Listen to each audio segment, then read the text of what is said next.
Today, we are looking at a serious warning sign for the Trump White House. New Reuters polls show his national approval rating dropping to just 38%.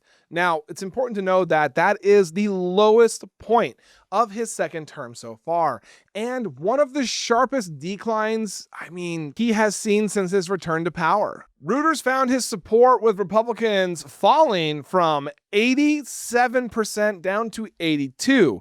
Now, I know that doesn't sound like a huge number, but in American politics, a 5% drop within your own party is a pretty major red flag. It means people who have basically always stood by him are now starting to, question whether he can lead. A big part of the decline is his handling of the Epstein files. Just 20% of Americans approve of how he's managed it. Even among Republicans, it's only, 44%. And when you show voters, the chart of his response rating next to the long-term trend lines, you can see exactly when the bottom fell out. Then you have the cost of living crisis. Pollster Doug Hay put it bluntly. It's all about prices. And guys, he's right. When families can't afford groceries, there's, no press conference or no bluster and no blame game that can cover that up, because we're seeing it every day. Only 26% of Americans think Trump is doing a good job on living costs, okay? 65% disapprove, including 1 in 3 Republicans.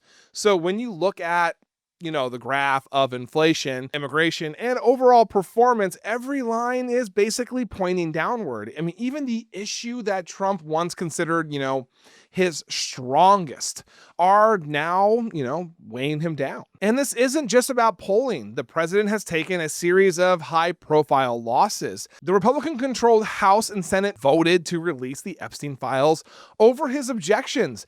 His alliance with Marjorie Taylor Greene has fractured in public, and he failed to push Indiana Republicans into gerrymandering key districts, a defeat that would have been, basically unthinkable for him in his first term. Republican strategist Mike Madrid called it an unprecedented split in Donald Trump's base.